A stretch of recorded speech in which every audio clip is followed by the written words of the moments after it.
Welcome to the Table Podcast, where we discuss issues of God and culture, brought to you by Dallas Theological Seminary.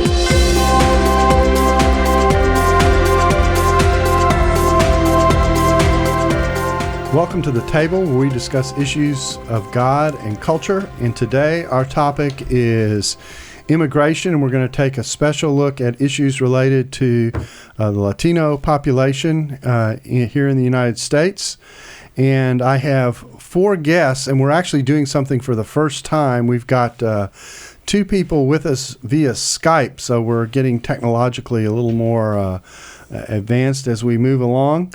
Let me introduce our guests. I'll begin with Samuel Rodriguez, who is president of the National Hispanic Leadership Conference, and he is here via Skype, and he's in the blue shirt there. And then Daniel Carroll Rodas is Distinguished Professor of Old Testament at Denver Seminary. He is our other Skype presence, and he is the one who will have the books in the background because he teaches Old Testament. When you teach Old Testament, you got to do a lot of studying.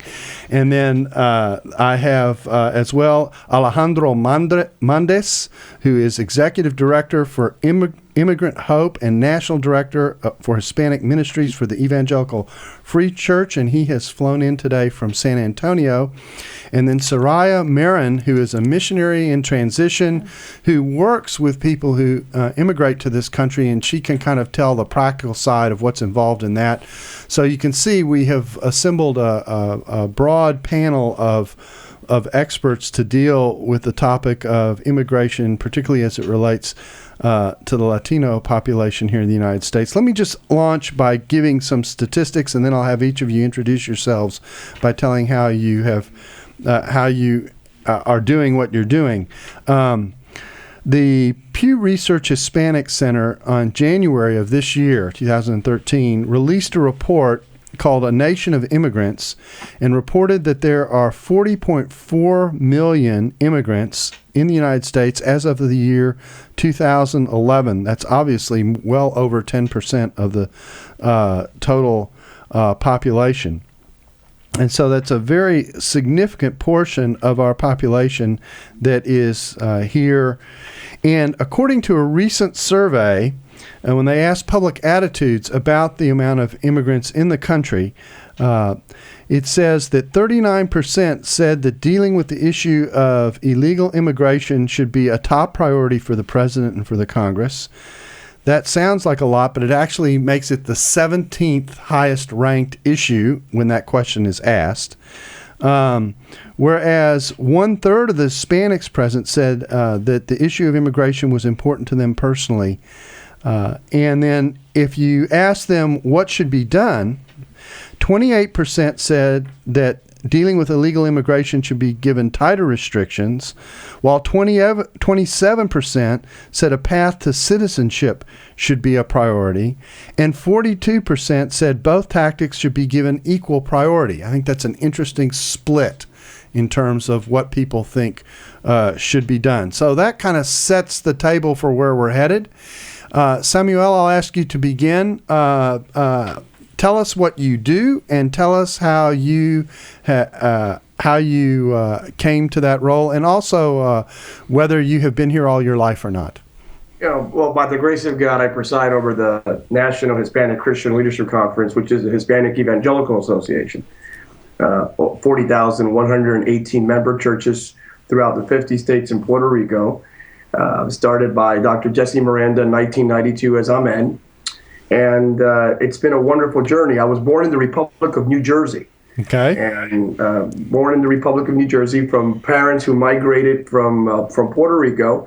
But my entire ministerial trajectory has been primarily started ministering in East LA and in the southern part of Texas, the Rio Grande Valley, Harlingen, San Benito, San Juan, Tamaulipas, Mexico. So it's been a wonderful, wonderful journey in interacting as a Puerto Rican, but ministering completely all of my life with Mexican Americans and the immigrant, understanding the journey. 35% of our churches approximately are composed of undocumented individuals. So when we talk about immigration, a political issue. It's a moral issue with definitive kingdom ramifications. And a personal issue for the people who are involved in your church, and a pastoral issue for pastors who pastor in such churches. Yes. Okay, Danny, why don't you give your background? Yes, good morning. I'm the son of a Guatemalan mother, and so I spent a lot of time growing up in Guatemala. As Darrell knows, because we grew up together, I spent almost every summer in Guatemala. We would go to school, stay with family all over the country. And then eventually I ended up teaching in Guatemala for almost 15 years. And then when I came back to the U.S., with my family, we came to Denver, and this is where I began to hit the immigration issue. And slowly, and I guess we'll get to this later, I began to ask myself what the Bible says and how Christians should engage the issue. And I go to an Hispanic church. I'm a member of the Hispanic Ministers Alliance here in Metro Denver. I work on the board with Samuel. Samuel is my boss, at least in that. And I also help them with the immigration piece. So the son of a Guatemalan immigrant who was raised bilingual, bicultural, and the split personality and living in the hyphen, that's part of my journey. And his mother was my Spanish teacher, so that's the most important thing to know about Danny. Alejandro, tell us where your roots come from. Well, I was born in Corpus Christi here in Texas, lived in Laredo, and was educated in Austin, and 2 times here at DTS. Mm-hmm. Quite often as I travel around, the Hispanics will ask me where I'm from, what country, and I like to pull their chain by saying, well, my parents went to sleep Mexican but woke up Texican. How I got involved in the immigration part is it's in this work with National Hispanic Ministries. I can't come into a church that does not have significant numbers of Hispanics, and so a whole lot of that is trying to figure out how do we make disciples, how do we plant churches, and how do we do that in the context of the Evangelical Free Church of America. So I also work for Sammy, as we all soon will be, and very proud to work with him in the NHCLC. Now, how large a denomination is Evangelical Free Church? Evangelical Free Church has 1,500 congregations, and many of them are in older neighborhoods that are transitioning. And so there are a lot of them have a very big heart for missions. And I'm telling them this is a new mission called Samarica, where Samaria will not stay there, they come here. And so what we're trying to do is help our churches understand that they don't have to sell out, move to the North 40. They can stay right there and work internationally in their neighborhood. And am I right that the Evangelical Free Church's roots are actually European immigrants who came over to the States? Right, Norwegian. Okay. I married one. Okay. She was a missionary in Laredo, Texas. So they do have immigrant roots, and so it really resonates to them to think about reaching immigrants again. Yeah, well, my just to tell my own story before I turn to Soraya is I think my family goes back 4 or 5 generations before in terms of immigration. Both sides of my family, Romania and Austria are the roots. So I think it's important to remind people as we have this discussion that all of us, or many of us, unless we're American Indians, have a rootage that involves immigration at one point or another. Okay, Soraya, tell us your story. How do you become a part of this conversation? Well, when people ask me where I come from, I usually have to ask a question clarifying, because my grandparents from Italy, my other grandparents from Spain. I was born in Venezuela, and I've been here traveling all over the world as the Lord has me. So right now I'm in transitioned to be a full-time missionary in Spain, and I migrated here to the United States when I was 16 years old. So, and you currently, am I right? Your current role is that you, I don't know whether this is an official position or something that you've chosen to do, but you help people who are immigrating to the United States get acclimated to the States. Is that correct? It's an official position because the big boss gives it to me every time I turn around, and but it's actually a labor of love. It's helping others to go through that process. You volunteer in this area. Yeah, that's how I got your attention. Okay, well let's dive in. Danny, I think you're with us here. Let's start with the biblical base, and let's talk about, as we approach the issue of immigration, we think about it from a biblical standpoint. Orient us to the concerns that Scripture gives us about how people who are foreigners should be dealt with and treated. Can you hear me, Darrell? I sure can. Because we got cut off just for a few minutes there. It's really, the challenge is to get Christians to actually go to the Bible on this call, on this topic. We just lost him.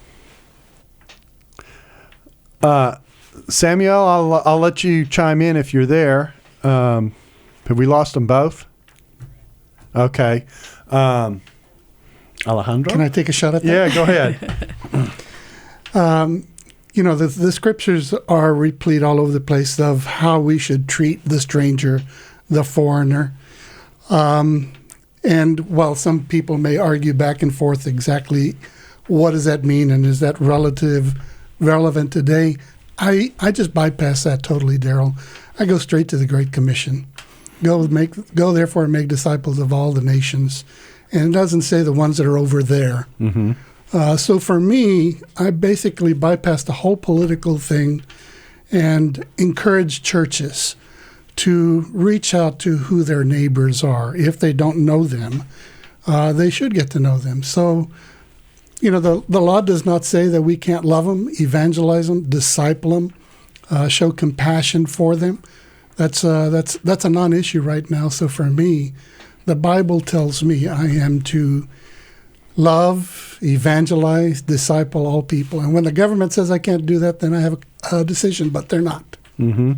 So in your take, the key passage is the Great Commission, which says to go to all the nations. Although the interesting thing, as you've already observed, is that in one sense you don't have to go anymore. The nations are coming to us.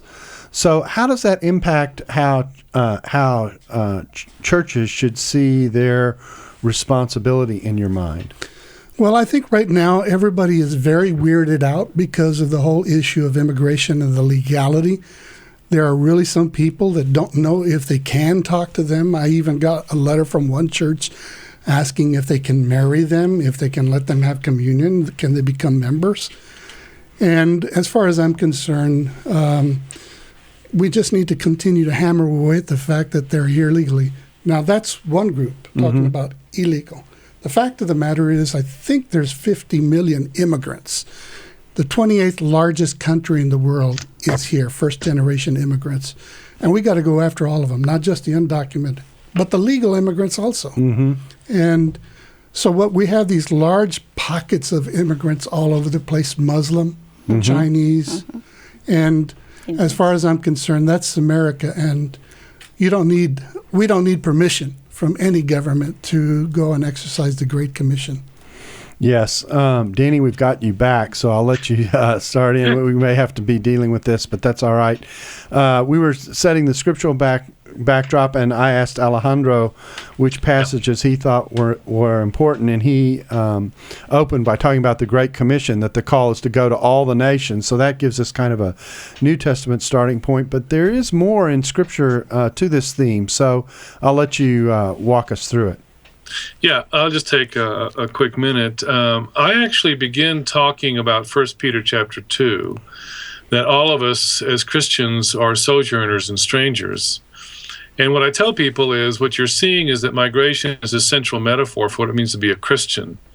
Now, if that is true, then it actually means that the more we know about immigration and the more we know about and know immigrants will actually have a window into the Christian faith that we've never thought of before. And then what I try to do is move people away from the legal issue. I mean, you have to get to there, but the problem is oftentimes that's where we start. Yes. And what I tell people is that's where we should end. And so I say, at least in my Bible, I've got about 1,200 pages before that. And so I take them to page 1, chapter 1, Genesis 1, the image of God, and get them thinking about immigrants as people. After that, again, just to do this quickly because I know there's a time frame here, I walk them through all kinds of narratives in the Old Testament about people on the move, even Abram and Ruth and all these others. Joseph is, strangers in a strange land. And then I spend some time talking about Old Testament law and ask, does Old Testament law give us some kind of orientation to the kinds of things that we should be looking for in U.S. law? And what can Christians contribute to the legislation discussion? And then, then I would move to the New Testament. Jesus, his view of those who are different, the Samaritans. Of course, he was a refugee for a time period. Then I try to unpack the theme of New Testament hospitality and Paul's idea that the walls of separation have broken down. So you can see it's all over the scriptures from beginning to end. And I know we don't have the time, but I could do this for hours, Darrell, if you want. Well, I will restrain your Latin impulse here and cause you to hold back. But the point is that there really are a variety of ways in which this can be addressed, and there are a variety of angles, and all speak in one way or another positively to a kind of sensitivity to people who are here and who have come here. Would that be kind of a bottom line for you, Danny? Yeah, and I think the challenge is to get Christians to consciously begin to frame their view on immigration from that very basis. On the activist end, sometimes I'll find people who are interested in immigration and are pro-immigrant, but it's more out of a Christian impulse. They really can't take you anywhere in the Bible. Mm-hmm. On the other hand, I have Christians who just default to Romans 13 and the legal issue. And as Alejandro knows, I mean, I don't know if you'll get to this, Darrell, but he's done a wonderful job nationally developing a program to help churches and Christians get informed and trained in immigration law. So that might be something you might want to talk to Alejandro about, but I commend his work to you. But just getting Christians to be very self-consciously Christian about this would be a major step. Now, Samuel, how do you view this as president of the National Hispanic Leadership Conference? Let's talk biblically first, and then we'll get into the more practical sides. What would you add to what Alejandro and Danny have said to us? No, they framed the biblical context in a very adequate manner. It's reconciling Leviticus 19 with Romans 13. It's Matthew 25. It's applying the Good Samaritan parable to our current immigrant reality. And what Danny alluded to, Genesis, it's recognizing the imago Dei, the image of God in every single human being. The way that I phrase it is simple. Because immigration really stands as a politically polarizing issue and debate in America, we attempt to transcend that at the Hispanic Evangelical Association. And the phrase that I use, that immigration is not about the donkey or the elephant, it's more about the agenda of the lamb. It's more about the lamb's agenda. And sometimes as Christians, we suffer from cultural and political myopia. And we see things be at the spectrum of a political apparatus rather than prophetic witness. So the charge is, when you wake up in the morning, if you see yourself as a follower of Jesus Christ, then we will see the immigrant with compassion. If you see yourself as one political ideology or the other, then you may see them via the optics that may dilute the very compassionate nature that is embedded in the Word of God. Okay, Soraya, now we've laid some biblical groundwork here. Let's talk a little bit about the practicalities of what happens when someone comes to the country. What scenarios do you work with on a regular basis as people get acclimated to coming into the country? And I'm assuming that you have contact with people who are attempting to do so both legally and are here illegally as well. What exactly does that involve? That's correct. There's a group of people that legally came come into the country as students or work visas. And then there's a whole path that you go through to help them with that. And then there is the ones that typically you'll find here, because I haven't met anybody on any of the other countries wanting to come illegally. But once you find them here, it's a totally different path to help them there. But there's a couple of things that are very common to both of them. And one is a very obvious one, and that's the language issue. And then I would advise anybody that is migrating to any country, of course, to research and learn as much as the language, even when you speak the same language. As I'm going to Spain, I'm finding myself trying to look for things that are different because it's the ability to communicate within a community that makes sense. Whether it's the exact syntax or grammatical expression is different. Are we communicating or not? The other thing that I think is also very practical is values. What values really do you hold dear, in your life? Because when you migrate to a total different environment, those will be pushed and those will be exposed to the new cultural activities and the new cultural forces that you're going to be encountering.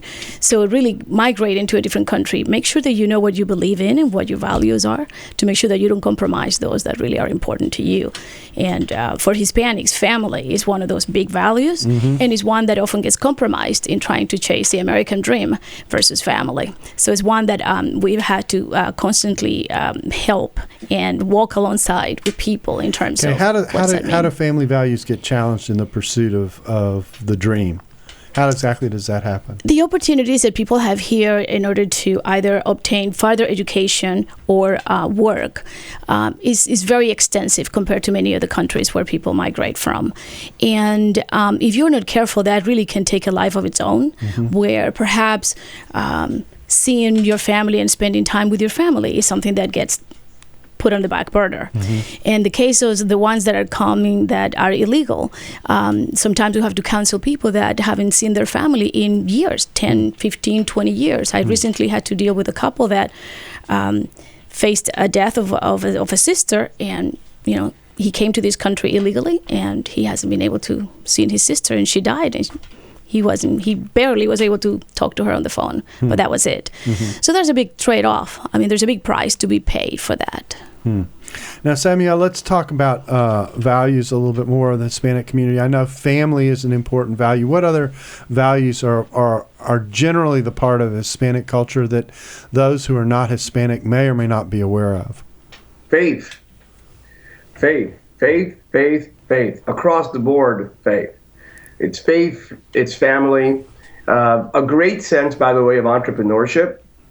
It really is the 21st century embodiment of Plymouth Rock and Jamestown. You have this idea of religious freedom and religious liberty, and you have this idea of entrepreneurship, the idea that, hey, in this country, we can start our own business, we can provide to our children something that we did not have, and it is embedded in the Latino DNA. Nuestros niños harán mejor que nosotros. That we will give more for our children, and we will pass on to our children much more than what we received. And that's embedded in the Latino DNA. So let's think about it. It's faith, it's family, it's a hard work ethic, it's entrepreneurship. I think these are values that permeate the American experience. What are the dangers, and Alejandro, I'll turn to you for this, and maybe Samuel, you can chip in. What are the dangers of someone coming over into the society in terms of what happens to Hispanic values? We've already heard a little bit of the tension that's introduced in relationship to family relationships, but what are the other dangers that you commonly see that Hispanic immigrants run into? Well, there's a culture clash. All the things of their country and the family that help permeate and keep everything together in their worldview are ripped away. And so they have opportunities they never had. They have choices they never had. They have media that draws them. So many of the things that were kind of like a womb to them are gone. And they had default decisions that were being made for them that now they have to make very, very conscious choices. The opportunities can be very, very good and turn out very well. But I agree with my compadres y comadre that this is a I believe, on the net, a very good thing for them here. The choices are difficult, but I think on the net, it's good to be here. Samuel, what do you see? And then Danny, I'm going to come to you next. Well, I mean, again, I agree with Dr. Mandes. At the end of the day, it's a net gain across the board, individually and for our country. But there are some values. There are some radical shifts. You put this in perspective from a macro level, when they're individual countries, be it in the small farm, be it in the community in the downtown and what they produce, there's a commitment to production. When they come to America, we become uber consumers. So consumerism really, takes us over. And then there's more of a community component outside the U.S. And in America, there's uber individualism. So there's uber individualism, not just individualism, but uber individualism, uber consumerism. And these two things clash with the Latino DNA coming in. And how much risk is there of becoming isolated because you're culturally you're culturally disconnected, at least initially, from the culture? Is that a danger, or do people come in groups? How exactly does that work, Samuel? There is a first generation is a generation of self-preservation. It is a generation that is more committed to self-preservation. I'd rather use that than isolation, but it is a de facto isolationist sort of outcome. But it's more self-preservation. Second generation, it's more about integration and acculturation. So what happens? That's why these Latino evangelical churches thrive, of course, the commitment to Christ and the vertical outreach, but it's because that Salvadorian church in East LA, they make pupusas. It really is. Yeah. They make pupusas and they play Salvadorian music, and you basically say, hey, this field, it looks like, it smells like an extension of my native land. Yes. So that first generation church is primarily immigrant and primarily committed to self-preservation, leading to isolation. Danny, what do you see in your interaction in this area? Well, let me just add a few things to what has already been said. Yesterday, I was up in a town. I'm here in Denver, and so I was up in the mountains at a small church in Frisco, which is close to skiing areas. And I was speaking, and fascinating church, bicultural church, and they're really working on this. But a number of Guatemalans were there. I mean, here in Colorado, most are Mexican, and they were all from Santa Rosa, from the departamento de Cuilapa, and they'd all come to Frisco. I mean, so what you're seeing is what Samuel was talking about, where you gather together, and they were connected by family and friends, from Santa Rosa in Guatemala. The other thing that I would add to what's been said, and I think the majority culture needs to appreciate this, the move to integration is actually a negotiation of loss. And so what I find is a certain sadness, even though they can get caught up in the consumerism and the individualism, they're negotiating the loss of language. In the Hispanic church I go to, the kids speak English among themselves, the parents speak Spanish among themselves, the parents will speak to the children in Spanish, and the children will answer in English. Inside the home, you're witnessing the negotiation of the loss of language, and how do parents talk to their kids about some of these hard issues. We also know from statistics that because of the shadow of the pressure of being undocumented, and those who know immigration law realize that if you're here undocumented, there is no path, no line to get into, and so they live under this shadow, and so there's increased drug abuse, spouse abuse, and alcoholism in some Hispanic communities because they have this extra layer of pressure every time they go out on the street and every time they get on the road. The pressure and the fear of being stopped. There's families in our church where the father's been taken away to detention centers, and that whole layer that people don't know about in this country, a lot of these detention centers are privately run businesses. They're international firms. Here in Denver, there's a 1,400-bed detention center that's run by GEO, an international security firm that gets paid by the government per day, per head. I mean, there's all kinds of things that are going on within the Hispanic community that lay this shadow over them that is increasingly causing issues within the family itself, and the church becomes the haven for self-preservation. And and communion and compassion. Danny, let me follow up, because I know in reading your book on this topic that that one of the things that struck me was, and that most people are not aware of, is how open our borders were for a long time in encouraging people to come. Not just that people came and they came illegally, but they were encouraged to come here and find themselves here. And then when kind of the game started to switch and we became concerned about how open the borders were from a national perspective, all of a sudden these people were caught in this shadow that you're talking about. Can you elaborate on that some? Well, there's a long history there. I mean, the U.S. is a country which is full of the history of migration. You know, in the mid-19th century, the largest group were the Germans, and you move into the Irish and the Italians, and we slapped quotas on them because they were Catholics. And this has been an ongoing issue since the founding of the Republic. And what we find worldwide, because this is another thing that may be important for you, Darrell, the UN guesstimates there's about 215 million people migrating worldwide, looking for work, food, a new life. The U.S. is just part of an international challenge. I mean, so to fix the U.S. issue doesn't really deal ultimately with global economics, which is driving the migration of people. So I think what we need to appreciate is this is about work and jobs worldwide. And this is what happens in this country. A large percentage of the farming industry is done by undocumented immigrants.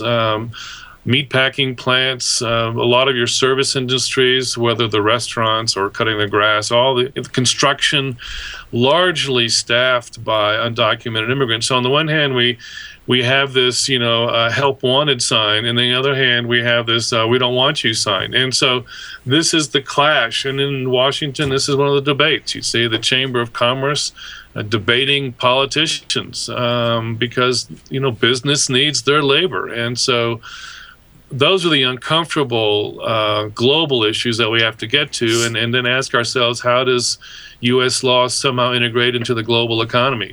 These are the complicated issues that we don't get on bullet point newscasts on our media. So if you just went and said, well, let's shut it all down and stop, we'd actually have whole parts of our society that would also come to a halt simultaneously. Is that right? Yeah, and just think about farming. One of the reasons you can have food that's reasonably priced is because it's undocumented labor and they don't pay them good wages. The reason you can go to a shopping mall and enjoy sales on what you buy is because that's being brought in overseas, from labor that's not paid adequately. I mean, a lot of our economy, if we shut down the undocumented labor force, what would happen to the restaurants? What would happen to landscaping? What would happen to construction? It would just massively close down. So this is another thing that people aren't talking about, but which is an economic fact. Now, Samuel, as you look at this from your angle, and we think about the tension between, and I think the rest of our time is going to be spent here, the tension between finding a path that is, if I can say it, humane in dealing with the immigration problem, and that it's realistic, and yet at the same time dealing with the legal concerns. How does the conference view that tension, and how are you, from your end, trying to address these issues? It's a framework, and that framework reconciles Leviticus 19 and Romans 13.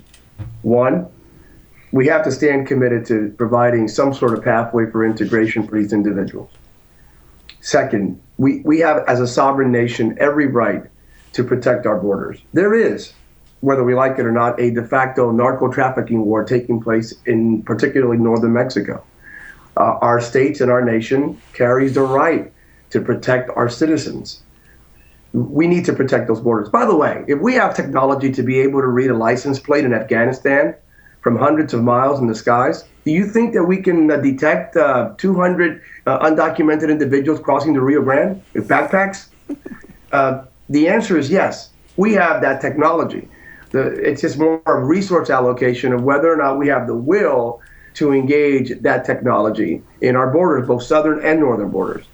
But third, we have to look at guest worker programs and our future flow issue, visas. I have a little bit of a concern with some of the proposed legislation forthcoming that addresses future flow guest workers with a little bit of myopia. Myopia meaning it's more about, almost exclusively about business now, and very little about family reunification. And as a pastor, I concern myself with that. We need to balance that out. That coin has two sides to it, and it's both business sector and family reunification.